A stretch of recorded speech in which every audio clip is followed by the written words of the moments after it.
Hello, everyone, and welcome to another interview for the Rivalry CS channel. I am, of course, Richard Lewis, and joining me today, we have one of the most popular streamers in Counter-Strike, a good friend, somebody who I've worked with on a few occasions now and known for a while. We even live in the same city in the same part of the world, although we've never met up.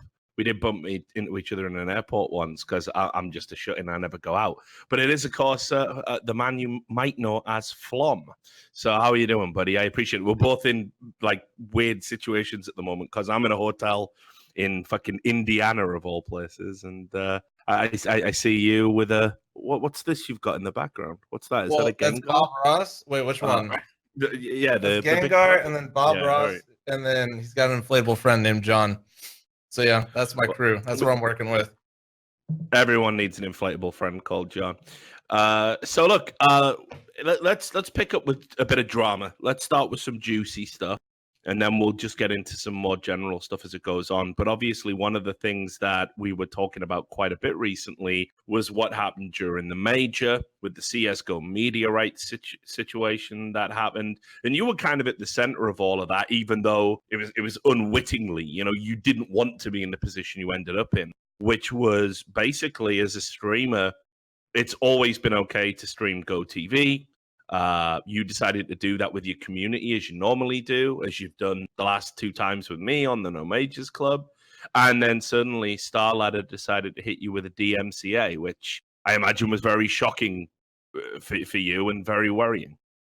Yeah, I mean, without rehashing too much, the short version is yeah, we were all under the impression that it was fine. You know, let's watch the major together. Let's watch for the stream. It's meant to be kind of like a celebration. You know, like all right, let's watch the major together. Let's hang out with the boys. We're doing No Majors Club, and then boom, you know, got hit with a nice little DMCA from StarLadder.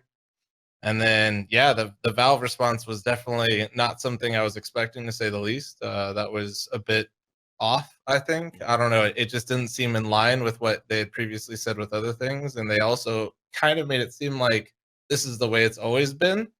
Like they didn't say that specifically, but they kind of implied it. The way they worded the entire statement was, well, this is just kind of how it's been.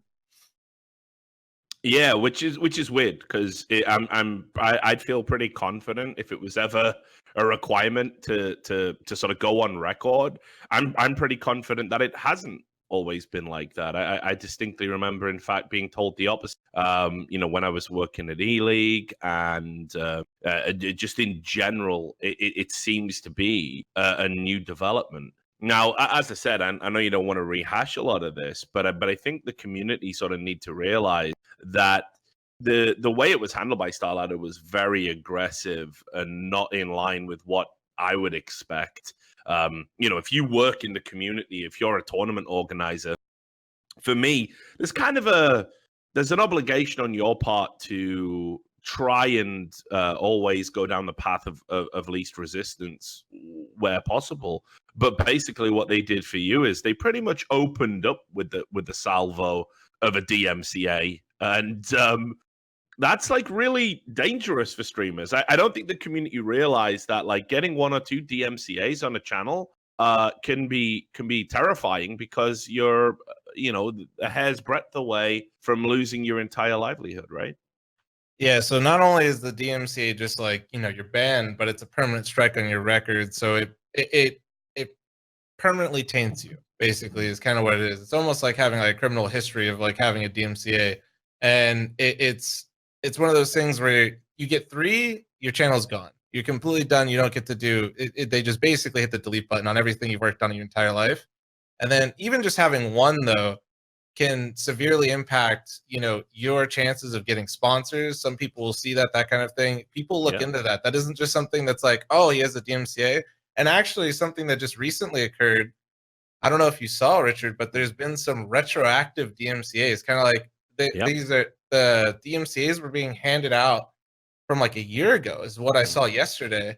Yep. And, you know, so if you start thinking about that, right? Like imagine I had a DMCA from StarLadder that didn't get revoked like I did. And imagine I got another DMCA that was a retroactive DMCA for maybe listening to some music or something that I wasn't supposed to. All of a sudden, I'm 1 DMCA away from never being able to do what I've been doing the last 5 to 6 years just at the drop of a hat.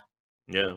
Yeah, I actually did see that, and again, it's. I mean, there's a lot of moving parts to the DMCA problem. I think the system we've got right now is terrible. It definitely doesn't help the content creators at all. It's rife for abuse.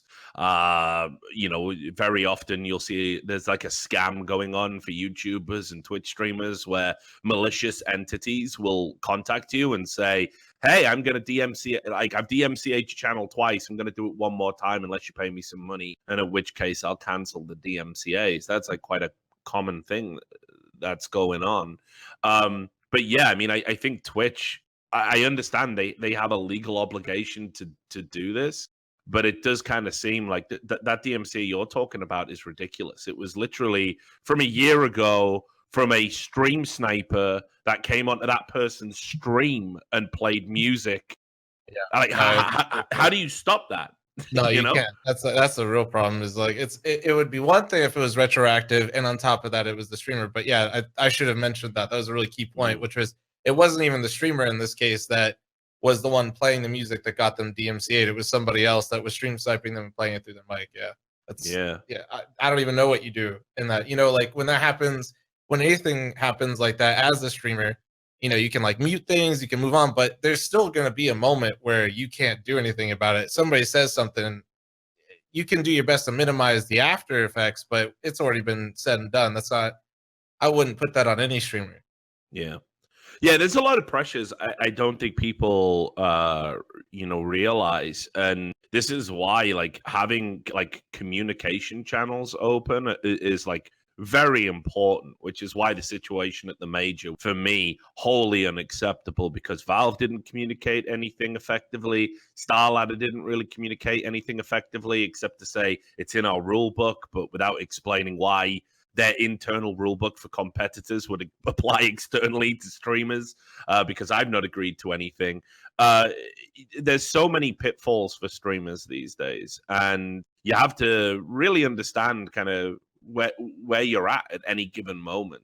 I think Twitch has made some really poor decisions lately when it comes to bans. And I whenever I talk to streamers, the prevailing culture is almost like one of fear. People don't just relax when they stream anymore and have fun and enjoy it. They're always super paranoid about, well, what happens if somebody comes in the stream and says something? What happens if somebody types something in a game I'm playing?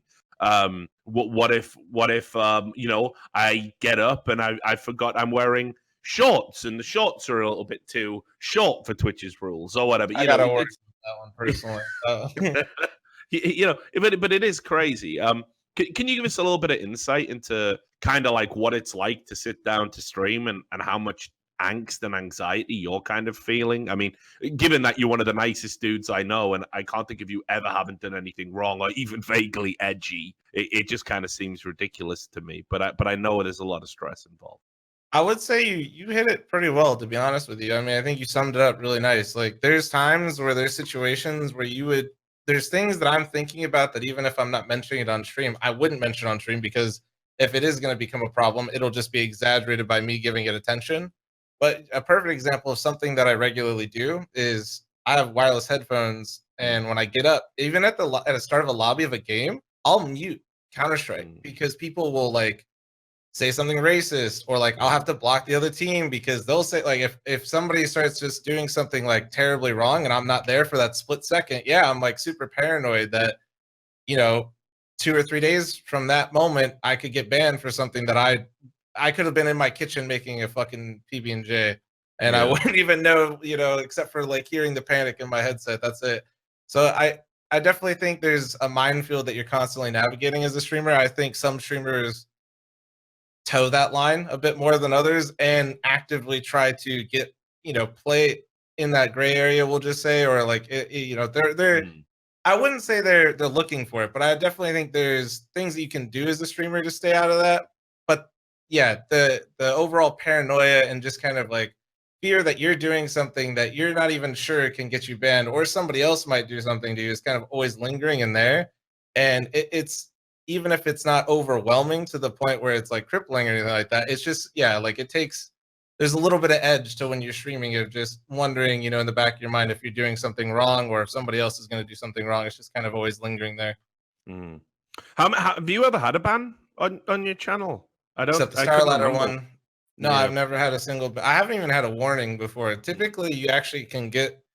I mean, most people wouldn't think this now because of how some of these bans get handled out, but you can get warnings for things or stuff like that based on reports. And I haven't even gotten one. I've seen warnings for other people, but no, I've never had a single ban except for the DMCA that I got from Starladder. And even that, as you know, and I think most people know, that was uplifted pretty much in like record time. I didn't even serve, I think, 4 hours under that DMCA. Yeah, it's just such a weird time. I see so much inconsistency on Twitch. Like me and Sam, we worry about it all the time because we do a show where, for example, we'll be talking about stuff that's in the news, like funny news stories, and some of these news stories are ridiculous. It'll be like man caught jerking off in front of horses, gets arrested, gets released, goes and does it again 4 hours later. Oh, what else are you gonna do? You might as well get back to it. It's true, right? You gotta finish the job, right? So me and Sam will be covering a story like that, but it's always we'll be rolling with laughter. Yeah, we'll be rolling with laughter about it, as if we're exactly. Roll out. Come on. But we're always super paranoid that it is today the day that Twitch decide that's the line. We make it clear what we do is 18 plus. We put the adult warning on our stream and everything, but you just never know which way Twitch is going to go on any particular issue. And you see ridiculous things where it's like, there was a streamer just recently who flashed her vagina. Some people say purposefully. I think that's an uncharitable interpretation, but regardless, it's something that happened, and that was like a 48-hour ban. Meanwhile, then you get somebody who tells an off-color joke, or like, for example, I think somebody got banned from Twitch for saying South American Overwatch players are shit. And it's like, Blizzard activists probably all over that. I'm sure. Oh, for sure, and that's another thing with developer involvement. But it just seems like Twitch bans are just all over the place, and it's a situation I think they've really got to prioritize getting a hold of. Again, it might seem pretty niche, but to everybody on the platform, I think we can all see that big streamers get away with more often, and rules are wildly inconsistently applied.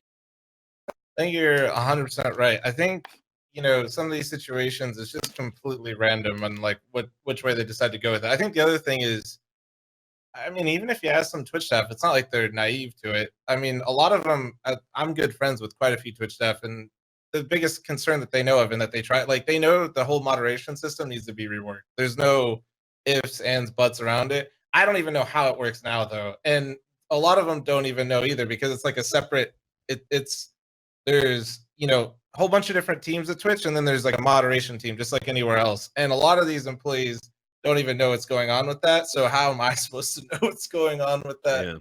Yeah. So when I ask people, they'll give you answers and they'll lead you. But even then, like, my partner manager at Twitch might not necessarily know actually what could happen to me because that's not their like job description, honestly, which is kind of weird to think about, that they might not know if something can or can't get you banned. But at the same time, it's just such a weird gray area. There's so many different things that happen on a live streaming platform. I feel like because legal, I mean, we have people like Phantom Lord, right, that are able to still sue Twitch. I mean, whether he wins or not is something entirely different. But the fact that he even has a case, right, should kind of show you why maybe Twitch is like a little bit all over the place in terms of moderation, or sometimes like people want people banned instantly and all this kind of stuff. Like, I just think there's a lot more to it, and it's not going to be a problem that's solved overnight. I don't know the solution myself. I think it really just comes down to having a bigger focus on it. Kind of like you said, it almost seems like when you look at Twitch overall and you don't talk to somebody specifically, it does seem like it's being glossed over, even though it's a big issue for everybody else. I think the way you address it is just by basically adding more people to that team or whatever it might be, or or just completely revamping the moderation system entirely. Because right now it's not working. Like it's just not. I don't feel like I know what I can and can't do on stream. There's other people that are constantly playing with those limits, knowing that they might benefit from, messing around in that area. And then there's people that genuinely just make mistakes and just get completely destroyed by Twitch moderation. It seems really backwards. So look, you mentioned Phantom Lord. I wanted to talk to you about another area. I think that's very important for kind of streamers. Obviously you are a popular CS streamer. I think on Twitch you have 450,000 followers, which is pretty big for CSGO. We're about to hit 500,000. 495. Oh yeah, right, almost in 500,000. There you go. Almost there. Yeah, so that's obviously huge, especially within terms of like Counter-Strike streamers. A lot of the big streamers happen to be big players, so they don't stream a lot because they're practicing. But you brought up Phantom Lord, and you said you were talking about how his issues ongoing with Twitch. I gotta say, one of the things that I've always kind of liked about you compared to other people that have been involved in CSGO is you do seem to have an awareness and understanding of the importance of having the right type of sponsor be affiliated with your brand and to promote them on your stream. Whereas I feel a lot of Counter-Strike streamers, they just went out and said, like, whoever's got the fucking money, we're going to take it. We'll promote anything. We're not going to look too much into it. And this is why you had the rise of, the skins gambling sites, the case opening sites, the cryptocurrency nonsense with all the shit coins that were out there and tokens. And it kind of felt that Counter-Strike was like the go-to place to pretty much dump off all these like terrible, unethical sponsors. So I'm just wondering if you could give us a bit of insight into how you select your sponsors that you work with and how mindful you are of it being important, and honestly how you've managed to say no to what I'm sure are very large sums of money. Well, to be honest with you, Richard, I actually did take some of those. Okay. Early on, I did take some of the gambling sponsors. The difference and why you never saw me in any of the weird stuff was there was never a moment where whose money is that? I never said, "Oh, it's mine." It was always. I think the reason why a lot of that stuff you didn't see, especially when it's really bad, me in that spotlight was just because my channel at that time, first off, wasn't as big, just being brutally honest. And then two, I think my community fully understood at all times what I was doing. There was no, hey, Eric, where did you get that money from on CSGO Wild that you're playing against all the LG players with? It's like, no, I was like, yeah, this is how they pay me. We're going to go coin flip against them and that kind of stuff.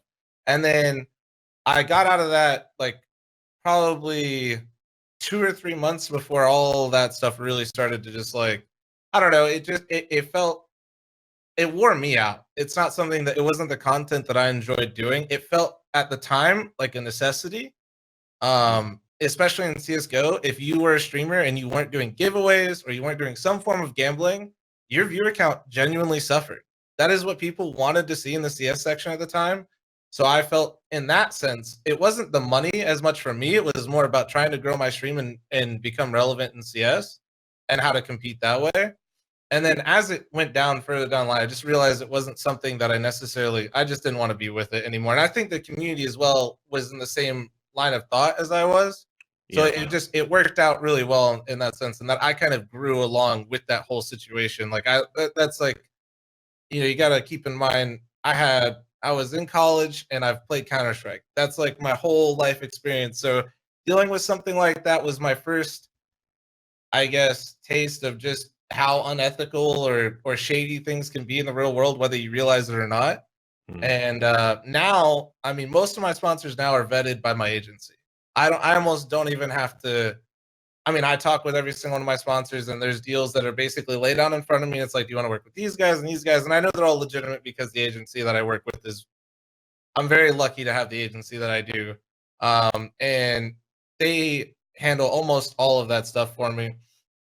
And, so like when a gambling sponsor comes to me now, it's like, where's your license? And then when they go, it's like, okay, yeah, no, we're not going to work together, that kind of thing. So I've definitely matured a lot with that.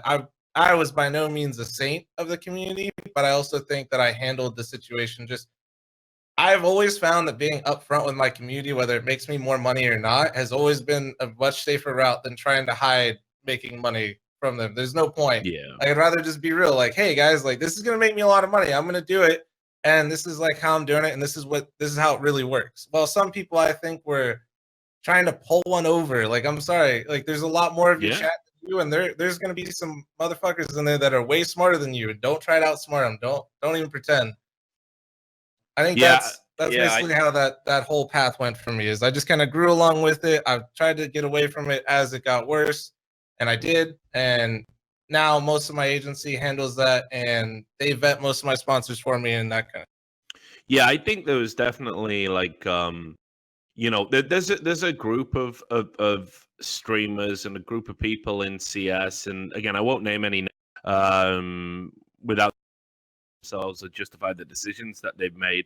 But I even know some of these guys, and it's like they just made the decision to be like, listen, the being a streamer is the conduit to having the audience to sell things to, essentially. Like, that's how they think about it. They don't, like, for me, I don't think about it that way. Like, it took me and Sam a long time to even reconcile having a sponsor on the channel.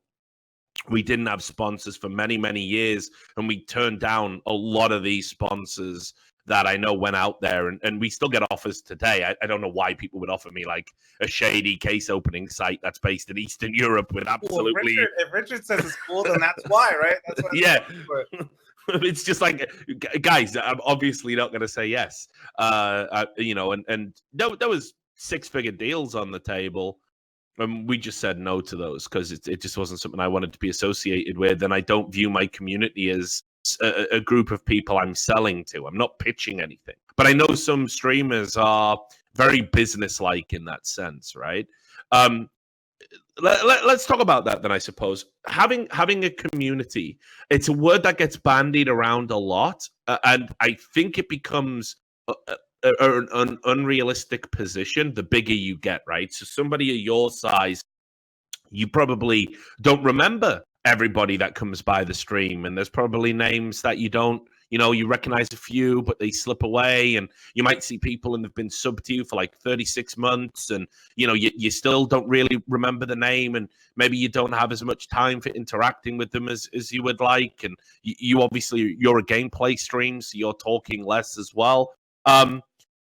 How do you walk that line of having an actual community as opposed to just a bunch of a faceless, nameless audience that just happen to watch your stream? I think, well, I just think some streamers have different approaches. I think mine, I try to be as genuine as possible. Kind of like when I was talking about the gambling thing earlier.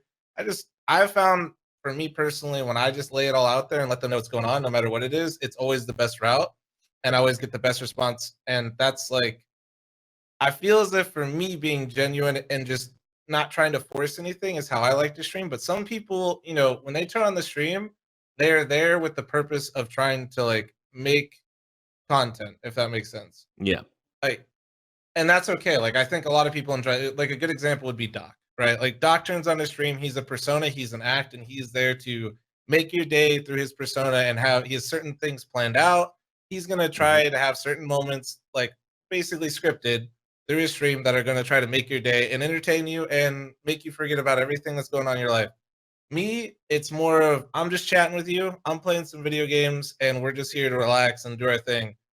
And I think that's what's great about Twitch in a lot of ways is there's so many different streamers that go kind of like you said. There are some that view it as just like a business transaction almost, and there's others that see it as an escape for, like, as a streamer myself, it's an escape, right? Like when I turn on the stream, I feel, minus the anxiety that we were referring to earlier, but it feels like I'm at home, if that makes sense. Like it feels like I'm doing what I'm meant to do. It feels like I'm just being what I'm supposed to be, and this is exactly what I'm supposed to be doing. And I think other people, it's like a means to an end. Some they have their own way of enjoying it, and that's just really what it comes down to. Is where do you fall in that category of streamers? Are you somebody that is trying to have like an act? Are you trying to like you know, you have a set amount of time, you're going to play with these people and you're going to make this kind of content. There's people like me that just hop on and just play the game that they want to play. They interact and try to talk with everybody in their stream. And there's nothing wrong with, honestly, any single one of them. You can tell that there's almost one big streamer of like every single one of these categories that exists on Twitch. So clearly they all work to a degree and entertain people. It just really is about what the viewer wants and what you want. And eventually, the more you stream, you're going to attract people that fall in line with, you know, how you're streaming and how you act, and vice versa with other streams and stuff like that. I think that's interesting because, you know, me, and again, Sam can attest to this. You also, whenever I do that, Sam, by the way, so if I say like, or Sam can attest to this, you can always chip in and attest to it. So yeah, just feel free. Yeah, never knew that. Yeah. Good, excellent. So we obviously do like a political show as well, and I know from like joking around with you on the No Majors Club and stuff, you do deliberately avoid talking about politics, right? Which, with the exception 100%. of with the exception of going wrong, which I think that's about as political as you get.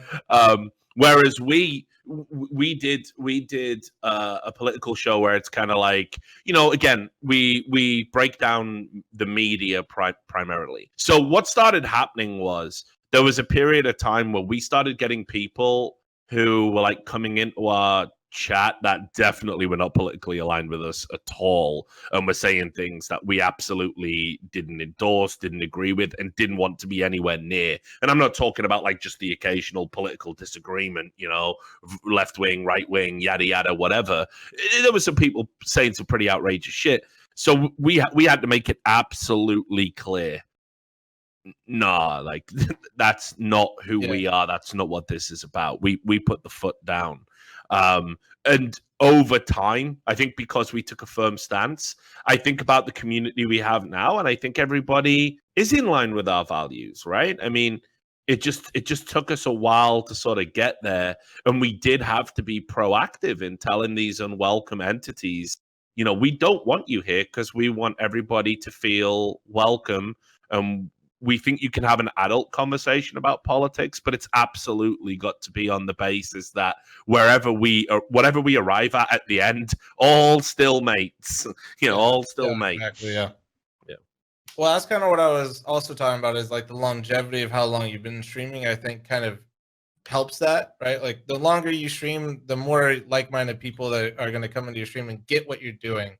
At the start, it's good. Like, I mean, even my stream at the start, when I thinking about, there was kind of a point in my stream where my stream was bad. Like you came in and the shit that was being said in my stream was just out. Like you would think, like my I don't even know whose chat I would give an example as, but it was just fucking bad. Like I'd be banned off Twitch probably with how bad my chat was, or used to be. And I just kind of at one point, like you said, took like a firm stance. I was just like, I cleaned up everything. I got new mods. I had like, I was just like, you know, just ban this. Like we're not dealing with this. I think early on for me, it was more, I let people kind of do what they wanted, because when you're growing a stream and you value every single viewer that comes in, you got like 5 or 10 viewers. You don't want to ban the one asshat, even though you hate what he's saying, because you got 5 or 10 viewers and you don't want him to go away.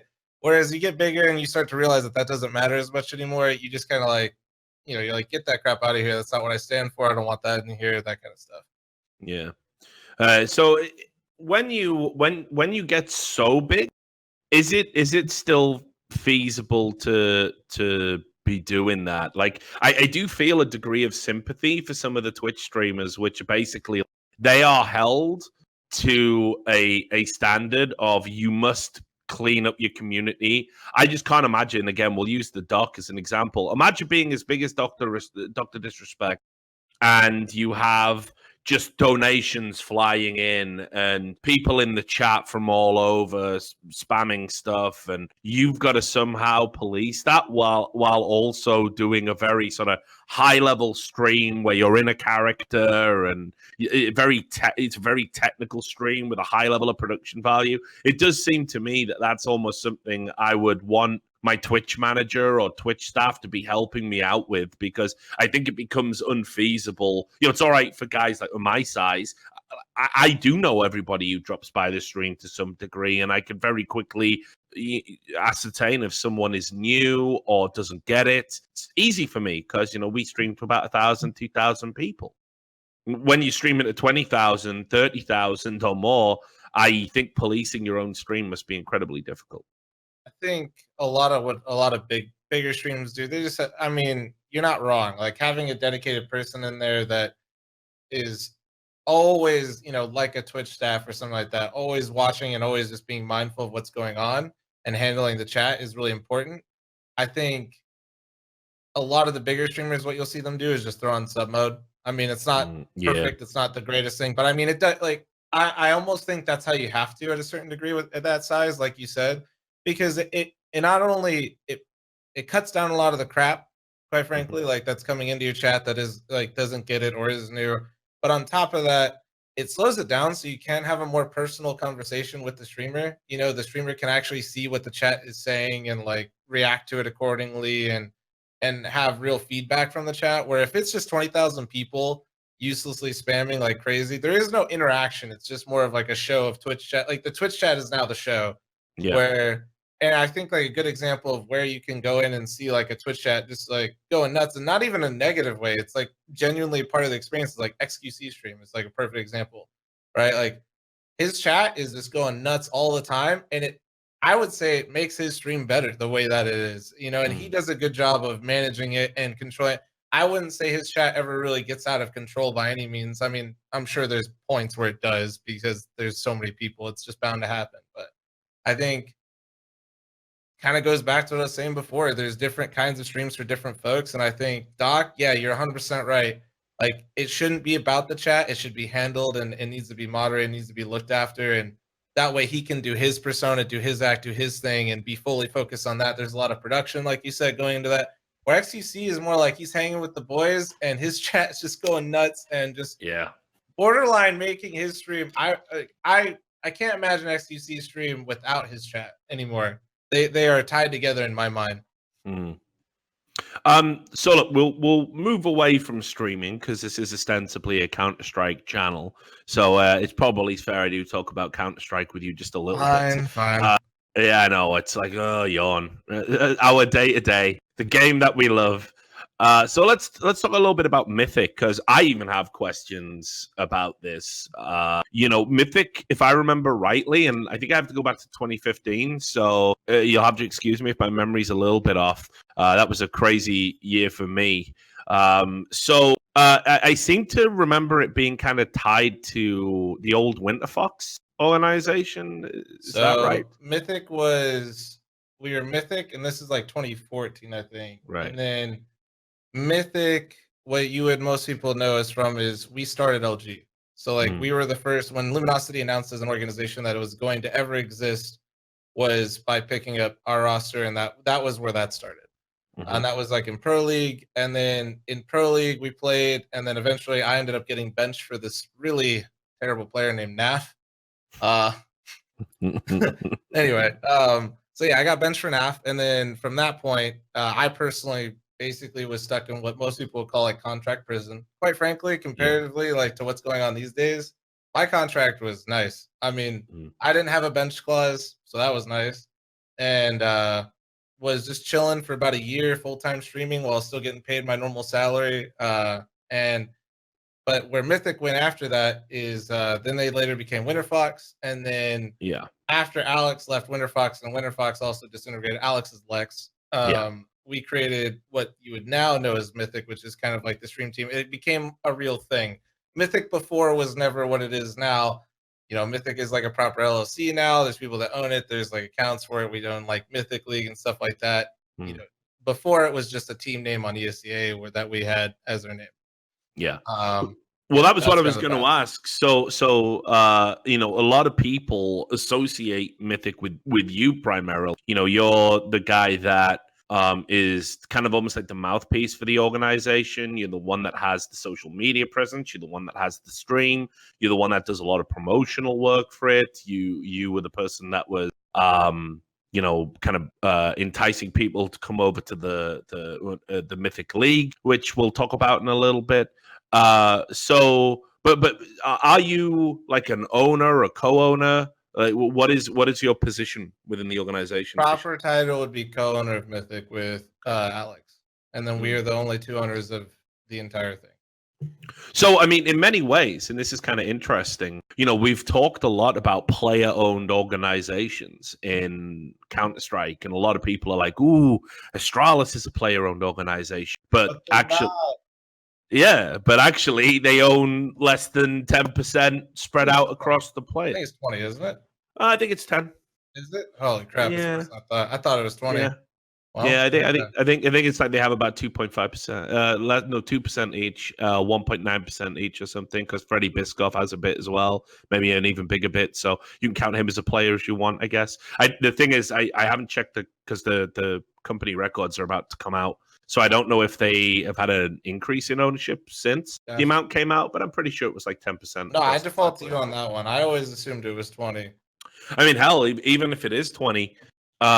You know, it's it's still kind of not ideal. But a lot of people have talked about this phenomenon of the player-owned brands, and actually, you and Alex went out and did that, and it's not talked about a lot, I guess, because maybe Mythic, you know, they're not going to the biggest events in the world, they're not qualifying for the big ones. They have a team that's definitely more focused on community and fun and streaming, that the entertainment aspect of it rather than the competitive aspect.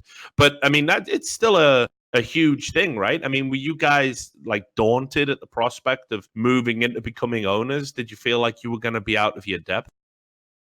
Definitely. I mean, I still think I am. I mean, I don't know. Anybody that I always feel as if you feel like you're doing everything perfect, you're probably not. That's like that would be the worst feeling, is when I'm like, all right, I did it all. Like, no, I it always feels that way. Even when I'm doing and I'm moving along and I feel like I'm getting things done on the checklist, there's so many things that I'm always learning, and it's overwhelming. Like, it really is. But I like that at the same time. I hate the feeling of feeling like I'm not working on something or working towards something. So Mythic for me personally has been something that almost is like freeing in a sense. Not in terms of my time, but in like mentally always having something that I'm working towards that isn't just strictly my stream. Um, it's pretty fun. My parents own their own business their whole life, so seeing like them do that, I don't know. I feel like I always had, even if I didn't know it until I started doing Mythic, I guess I always had some small aspiration to kind of do that same route. It's been, yeah, overwhelming, I think would be the perfect word to describe it, but extremely rewarding at the same time. There's a lot of things that you get to learn, a lot of things that you get to do. You have a new appreciation for different roles. When you see things happen publicly, you kind of understand both sides of it. Even if I'm not necessarily picking up multiple teams in different games, I still know more of the economic side of it than most people do, and I know back end deals that most people don't even know exist. You know, that kind of thing. You have like a much broader picture and much better understanding by just being in the position that I'm in. I think a lot of the things that we've done, I don't know if they're underappreciated. I think people, quite, I mean, for me personally, it's only been good. I think I would let, oh, you always want to be bigger, but at the same time, you have to respect what you have. And I think inside the CS community, I think people, there is a person that is watching Counter-Strike, that watches Counter-Strike on a regular basis, that doesn't know who Mythic is. Yeah. Now, casual fans, that's a whole nother ball game that I don't think we've even scratched the surface. But I think if you're a dedicated CS fan, even if you do or don't like us, you still know what Mythic is, what it's about, and I think that's the biggest thing I think I've achieved so far.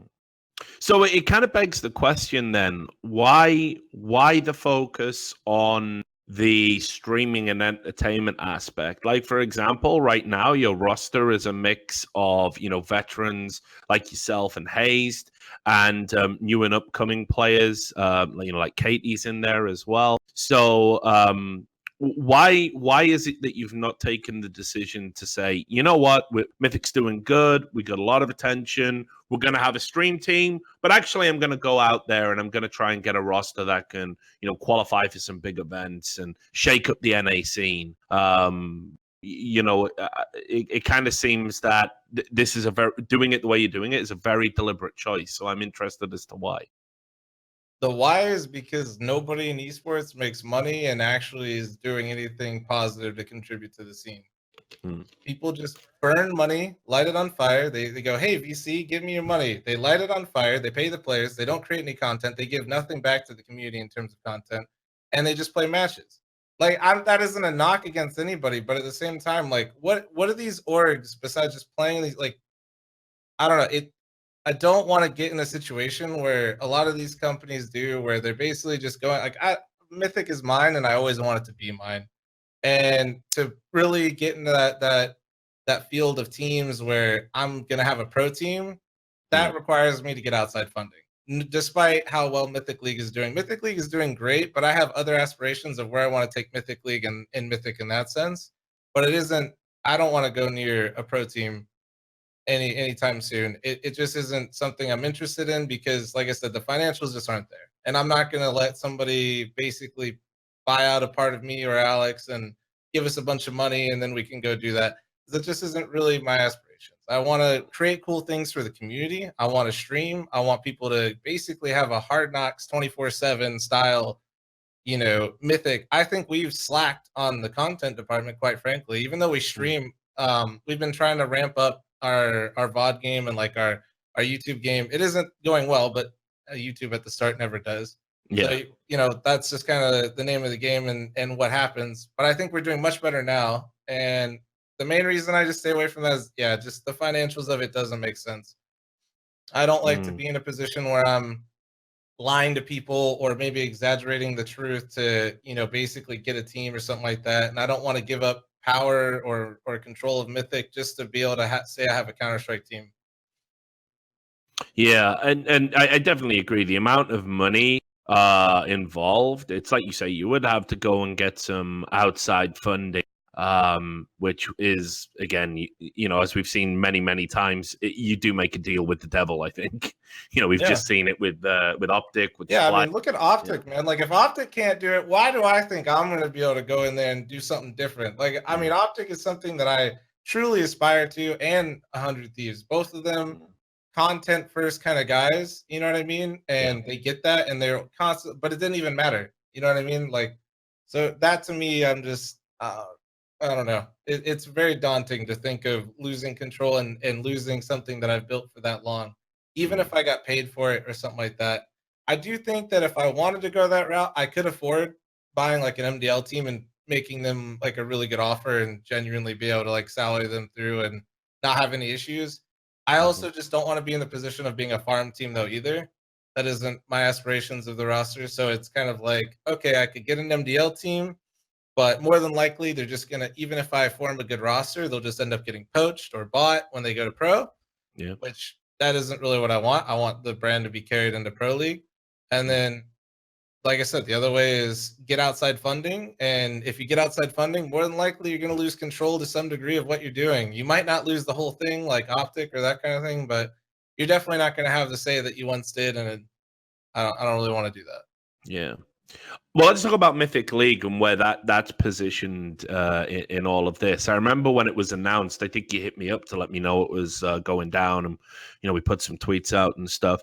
But I'll be honest, with everything else I'm doing in the day to day, I spend I even while I've been here in beautiful Indiana, I've been reading court documents pretty much in between, giving Maria a medication or whatever.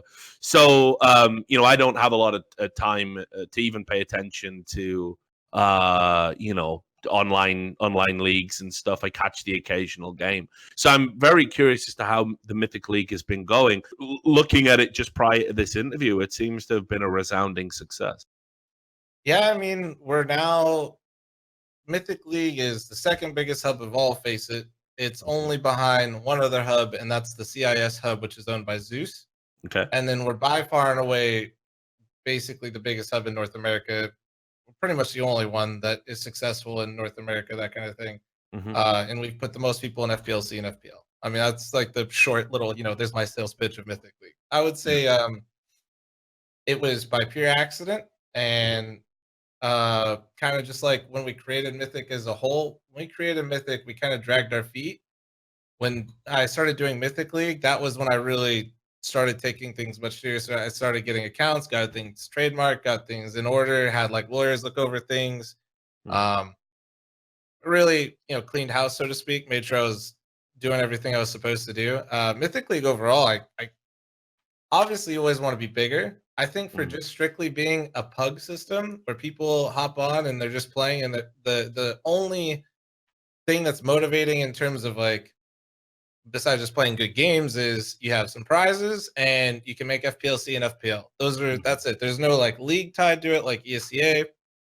It's just pickup games. And I think right now we're just roughly under 4,000 subscribers in the league, which is pretty good considering, like I said, there's no league tied to it. That's just people paying monthly to play in pickup games. I think everything has been. I was really surprised, to be honest with you. When we first started the hub, the first day when we saw how many subs we got and how quickly the first game started, it was mind blowing to me. I mean, it's like one of those very humbling experiences where you kind of take the leap. You kind of ended up in this situation on accident, and everything worked out the way it was supposed to. And that's really that's not normally how that goes. I think, especially in esports or Counter-Strike, whatever you want to say.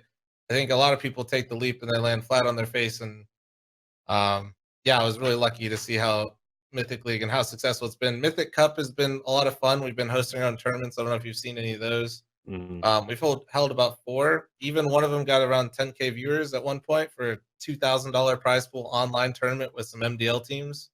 Got a couple pro teams in there playing every once in a while, but yeah, I mean, it's been a pretty incredible experience overall. Yeah, and I want to talk a little bit about Faceit as well, and kind of how how involved they've been in the process, because it obviously ran about the London Major. There was a lot of like me and Faceit, we've always had a good relationship. I was there at Faceit at the beginning when they were one office, one studio in Milan, Italy, and I was kind of I was going out there to help them and do commentary and promote them and everything. Faceit's been one of the biggest kind of success stories overall in esports, because it was startup money and they didn't burn out. They didn't just waste a bunch of money and then try and sell some shit brand that didn't stand for anything, like so many orgs before them. They built a pugging system. They ran tournaments, they ran leagues, they created ECS. So they've been a very successful entity, no doubt about it. Obviously, things got a little bit tense between me and Faceit, as it does with a lot of TOs when we were like criticizing the major, and I understand that and I respect it. It's fine. It's not a big deal. But I do think what they enable people to do with having these hubs and basically partnering with them and using their platform to create these places people can go, and giving you the right to sort of have the best talent from your league potentially go into FPL and play alongside the pros. I think that's a pretty important thing that they're doing, and I think that's a very good gesture. So I want to kind of focus a little bit on how active they are in working with you and what that's been like. I'd say early on they were very hands-on, making sure that we understood everything and how like the whole setup process of getting Mythic League going. They were very hands-on. Now, I only message them if something goes wrong. That's how the relationship is now. Is this broke? Fix it. What are you doing? Because we don't have access to some of their tools, so if something breaks, we're kind of reliant on Faceit to kind of be like, hey, can you come fix this? That's the relationship now. But when we first started, originally, just to kind of explain how the whole scenario went down, most people don't know the story, but me and Adren started Mythic League, and we were supposed to be 2 ambassadors of a different hub. Right. And then Faceit was talking with us, and I kind of feel bad for this hub, but I like at the same time, like, it is what it is. Faceit was like, well, why are we working with you if they're just going to be using these 2 as the ambassadors? You guys should just have your own hub. And me and Adren were like, all right, we didn't even want to do it at first because it just sounded, like I said before, extremely overwhelming. We were out of depth. We didn't know what we knew that we didn't know what we were doing, besides the fact that me and Adren, just people knew who we were. But Faceit was just like, no, give us some of your Twitch mods, and we're gonna basically train them up, and we're gonna teach them how to use all the Faceit stuff, and we're gonna teach them how all the ins and outs. And I was fortunate enough, and then Adren we had like 2 mods that essentially have kind of been, I pay them they're not full-time employees, but they're getting there. They're getting a nice chunk of change for, something they do on the side. So Techno is the guy that does all the coding for Mythic League. So when you join Mythic League, we actually have an automated system to where you link your Discord to your Faceit. So, and you join a game when your captain picks you, you get moved into your channel with your captain. It's a seamless operation. So, like when you play Faceit games, you can sit there and just keep queuing and queuing. You get moved around. You're always with your team. Nobody can come in and harass your team, all that kind of stuff. And then Slove is kind of like, he runs Mythic League now. Like you talking to me, that's actually like the guy that runs Mythic League is Slove, and that came from Adren. These are just 2 Twitch mods that we had, and Slove genuinely runs everything. He runs Mythic Cup. He's pretty much my contact when I want to go to Faceit, unless it's something really big. Then I just kind of go there myself. And these guys built it from the ground up, man. It was me and Eric promoted it, played in it, gave our insight on like how it should be run, but the actual internal workings were 2 Twitch mods that Faceit taught how to use the client, and in some ways Techno then became a coder for Faceit for a little bit as well to help them with some things. But yeah, it was a really mutual relationship early on, and at the start they are very hands-on and they were very helpful in getting the whole hub starting up, promoting us and that kind of thing. I think now it's much more of like we're on our own and we're doing our thing, and they know that they don't need to overlook us too much. They'll let us know what's going on if they're doing any promotionals. Mikey will occasionally throw us an idea of something he thinks we should do, something he saw like be successful in another region, having to try it in ours. And like when we run the Mythic Cups, they give us admins, that kind of stuff. So yeah, overall, it's been a very good relationship. They don't just kind of leave you out high and dry and be like, "Good luck, we'll take our cut. Good luck with the hub. We got paid, so we don't really care anymore." Nah, they're very much, they're invested in us doing well. So look, I'm conscious of the time. I had a few other questions I wanted to get in, mainly about you as a player, right? Because I know you got all this stuff going on. You got a very successful stream. You obviously have Mythic going on, where you have the responsibilities of an owner, and as you said, kind of a figurehead and a face for a league, which is doing very well. But I think you're a pretty good player, all things considered. I see the occasional highlight. I saw you get a 1v5 with a USP just the other day. I'm amazed I can never land. I can't make that gun work. It's got no fucking bullets in it for me. It's the best gun in the game. It's so satisfying. They're blanks. They're blanks when I use them. Is there still a competitive itch within you? Like, do you, when, like, say, for example, the major's on and we're sat there and we're watching the games, and do you ever look at some players and go, I'm kind of better than that guy, or I'm as good as that guy. I feel I could be playing in a team and be out there, going to tournaments and rubbing shoulders with the pros? Or have you kind of left that part of your mindset? Have you compartmentalized that and put it away? Bit of both. I think the whole reason I started Mythic was because of the competitive itch. Think of Summit, think of Shroud, think of how often they try to come back to Counter-Strike and kind of like fulfill that itch that is still there, even though they're streaming full time. I knew it wouldn't go away. I knew, even though I wasn't playing on a team, that I would always, there's like going to be something, not necessarily in the back of my mind of like, what if, but more just wanting to compete. So that's why Mythic became the stream team. Was I wanted to have my cake and eat it too. I wanted to be able to compete, and I wanted to be able to stream full time. So I wanted to find other people like-minded like myself to do the same thing. Whether we were successful or not, or like competitively, it wasn't necessarily about that. It's just kind of fulfilling that competitive need that I've always had. I think when I watch a major and I watch some of these players, do I think they're miles above me? Some of them, yeah, quite frankly. Do I think I could maybe compete? Yeah, but there's a huge but, and I always talk about this on my stream. You literally have no idea where you're at as a player if you're not playing in that environment. You can't sit there, and casual fans do it a lot in any sport or any game, where they're like, oh, I could do that. And even though I have played at that level, it is still different now, and the whole process is different. So just assuming that I could plug and play and go in there and just do my thing up to them would be naive and stupid. I think with time, if I was in a team and I had that drive, which I don't anymore because I have Mythic, that real like deep drive that I used to have to compete at that level, if that was still there and I was playing in a team, like, yeah, I could see myself holding my own at that level. in the current circumstances now, absolutely not. Like, I'm not playing at that level. I don't have that drive because I've created something that essentially sustains that from ever overbearing and making me want to, quit full-time streaming and try to compete again. So that these kind of things, like it's all contributing to that idea of, yes, I think I'm still good at the game. No, I don't think I can necessarily just go right into a pro team and be one of the best players or something like that. I think I could hold my own. But besides that, like it's just there's reasons why I created Mythic, and that's what sustains me from wanting to have that itch. Yeah. So it's not a cynical thing. There's a lot of guys, and listen, there's some truth to it. If you're a popular streamer, it ain't really worth your while being a pro because you just make less money and it's more work and you 100%. get more abuse. Yeah. So is that a factor? The first I had 2 pro offers right after my Luminosity contract ended, and they were both for a lot more money than I was making from the stream at that time. I just kind of made this that whole Luminosity thing, not the org, but just like that whole process, and kind of just like I said with the VC money for Mythic, I don't like not being my own boss. I don't like the idea of being in a roster where, what if you pissed off the guy that is the face of the team one day? All of a sudden, this thing that I've been doing for 4 years, yeah, you don't have a team anymore. You don't have a paycheck anymore. You're gone.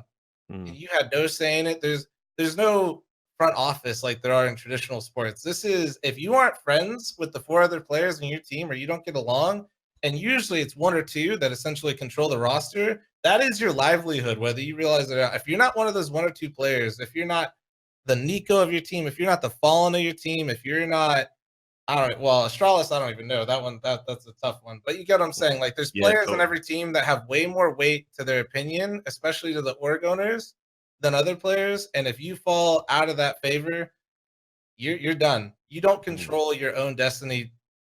Like, minus the fact, unless you are just simple, right? And you're the best player in the world, or you're the best player in your roster. That is your only job security. If you have 3 months where you had a bad run, and you pissed off one of those 2 players on that bad run and they want you gone, you're done. Like, it's just, and I hate that. I don't like, so yeah, money, but more, I just don't like not being in control or not knowing the uncertainty of so many of the things in the pro scene. It just sucks. Don't want to be a part of it. So look, we're getting close to the end. So we're coming up to time. So what I always like to do for people is, I like to treat it like we're on a talk show, like a Conan or something, where it's like, Conan O'Brien, not Conan the Barbarian. Although my interview technique's probably is closer to to Arnie's. Yeah, you cradled me in today. Oh yeah, we're good. Yeah, soft hands. Good. See, I do try. But what have you got coming up next? Because obviously, I know you've got a lot going on. We're free and clear of drama. Obviously, you stick to a fairly rigid streaming platform, but I know that the stream team is, going to be doing some stuff in the near future. So, is there anything that you want to make people aware of while you're here? Well, we haven't announced the next Mythic Cup yet, the dates, but I would just say always be on the lookout for the next Mythic Cup. And then we're playing, our MDL seasons is in full swing right now for Mythic, so that pretty much changes week by week when we play. And there's a couple things that I'm working on, but I can't say what they are yet. Hopefully, though, I will say this, which is the goal for Mythic League and Mythic is to host their own LAN tournament in the US by 2020. That is the goal. Wow. So that's the goal. When it could happen before, it could happen much earlier than that. It could happen, but by then, that's when I want to host at least one. There will be at least one. Okay. Well, keep me posted on that. I might drop my my ban on attending events, my self-imposed ban. I might swing by to that one. I'll put on a disguise, right? I'll grow my beard out like yours, and get a hat. Wig. Yeah. You definitely need a wig. Like, get something like the Doc. It'll be good. But yeah, I'd like to come to them, man. I hope it works out. And of course, obviously, people should be signed up to the Mythic League anyway, right? So how would I do that if I wanted to sign up to Mythic League?